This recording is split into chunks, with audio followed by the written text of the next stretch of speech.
Dear students, welcome to online classes. Today we are going to discuss about the rules for drawing a ray diagram from the lesson Refraction of Light at Curved Surfaces of 10th class physics. And we have seen situations 1 to 4 in the last class. Based on that, this class will going on.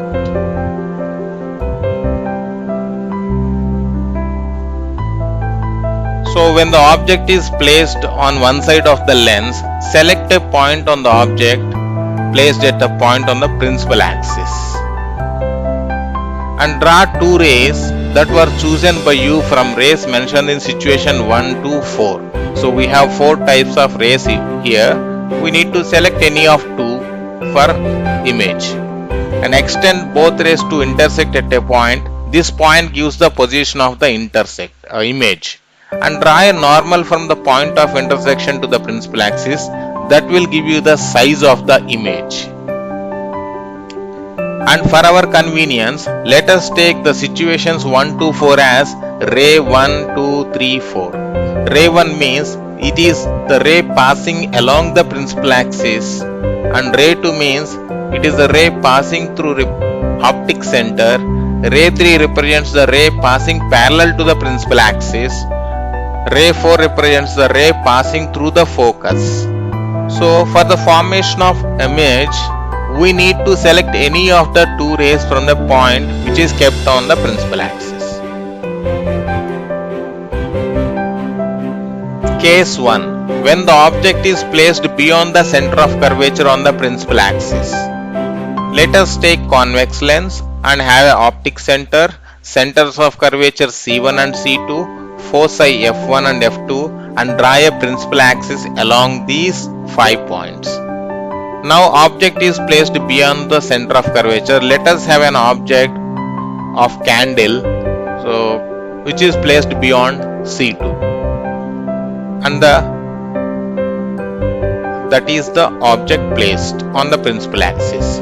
The rays required are ray 2 and ray 3. Ray 3 is passing parallel to the principal axis, and after refraction it passes through the focus. And ray 2 is passing through the optic center, which will get undeviated. And these 2 rays, after refraction, they will meet at a point. From that point, draw a perpendicular line onto the principal axis. That will give you the image. Now, position of the object is beyond C. Coming to the characteristics of the image, position of the image is between F1 and C1. Orientation is inverted because it is upside down. It is showing downward image, and it is a real image as the 2 rays are meeting, and the size is, it will get diminished, decreased size. For case 2, we have taken the convex lens again and we have labeled it. Here the object is placed at the center of curvature and the candle is placed at C2. The rays required are 2 and 3. Ray 2 is passing through the optic center, which will get undeviated, and ray 3 is passing parallel to the principal axis and pass through the focus. And they will meet at a point. From the draw and perpendicular line onto the principal axis, which will give the image. And the position of the object is at C, and characteristics, position of the image is at C1, orientation is inverted, it is a real image, and it has equal size that of the object. Case 3. When the object is placed between the center of curvature and focus, now the candle is placed between C2 and F2. The rays required are R2 and R3. R2 passing through the optic center, never get deviated, and ray 3 passing parallel to the principal axis passes through the focus, and they will 2 meet at a point. From that, draw a perpendicular line onto the principal axis, which will get the image. The position of the object is between C2 and F2. Characteristics of image. The position of the image is beyond C1. orientation is inverted and it is a real image and the size get increased, hence it is a enlarged image. Case 4, when object is placed at the focus. Now candle is at focus, we have ray 2 and ray 3. Ray 2 directly passes, ray 3 passes parallel to the principal axis and pass through the focus, and we get parallel rays here, means they will never meet at all. So hence we consider the image is formed at infinite distance. Position of the object is at focus. Characteristics of image. Position of the image is at infinite. Orientation we cannot say. Type and size also we cannot discuss. Case 5. When the object is placed between the focus and optic center. Now the candle is between F2 and P. We have ray 2 and ray 3. Ray 2 passing through the optic center get undeviated. Ray 3 passing parallel to the principal axis and passing through the focus.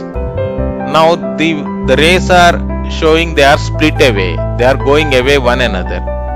Now there is one option called extension. If you back extend the ray 3 and ray 2 after refraction like this, the black dotted line is the refraction extension of back extension of ray 3 and this is the back extension of ray 2, and they will meet at a point.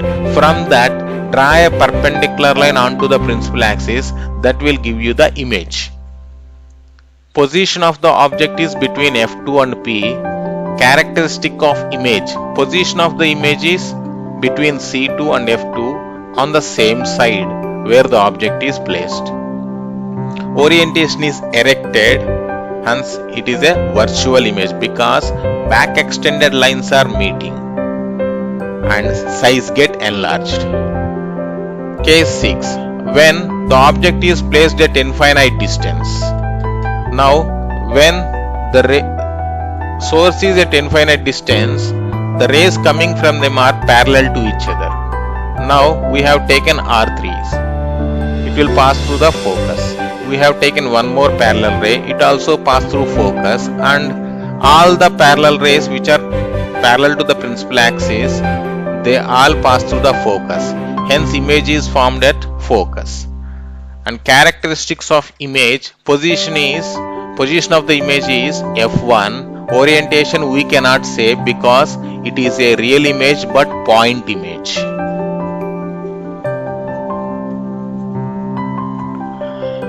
And this is the entire chart regarding the characteristics of image about convex lens. Students, I hope you understood. Thank you.